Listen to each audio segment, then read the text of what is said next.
السلام عليكم، أهلا بكم متابعينا الكرام في هذه النشرة الجوية عبر قناتكم عبدو اش دي اتيوب.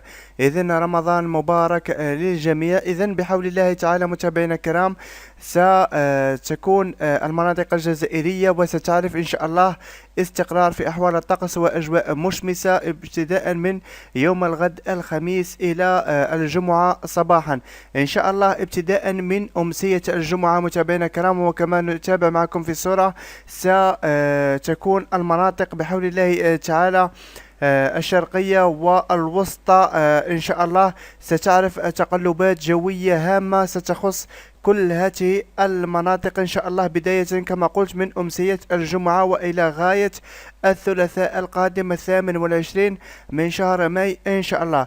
إذن الأمطار بحول الله تعالى ستكون معتبرة بالسواحل الداخلية كما نتابع معكم في الصورة، أيضا بتقريبا المناطق الشرقية الداخلية كما قلت.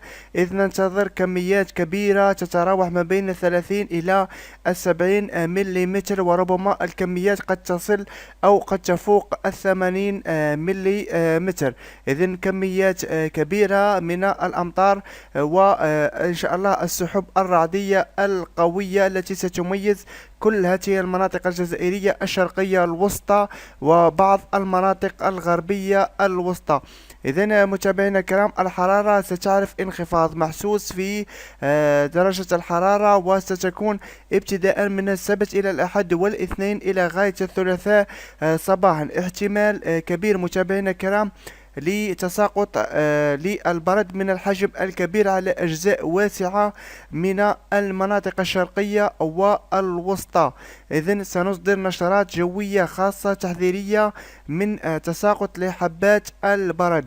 المناطق الغربية متابعينا الكرام ستتأثر بتساقطات للأمطار، لكن ستكون خفيفة وبأقل حدة من المناطق الوسطى والشرقية. إذن أمطار أيضا منتظرة بالوسط الغربي تكون أيضا معتدلة، بينما تكون الأمطار ضعيفة أو شبه منعدمة بأقصى الغرب مع الحدود مع دولة المغرب. الحرارة أيضا ستعرف تراجع بداية من السبت كما قلت أيضا على المناطق الغربية. أمطار أيضا على فترات ستعرفها شمال الصحراء والجنوب الغربي، وذلك الجنوب أيضا الشرقي سيعرف بعض الأمطار الخفيفة إن شاء الله. وسط الصحراء وأقصى الجنوب على العموم تبقى الأجواء مشمسة إلى قليلة الغيوم العابرة لكن دون فعالية. يوم الأربعاء والخميس إن شاء الله ستعرف إن شاء الله أحوال الطقس تقريبا أجواء مشمسة مستقرة، ما عدا سنسجل بعض السحب على وسط الصحراء ناحية أدرار وأقصى الجنوب ناحية مراست ولاية إليزي.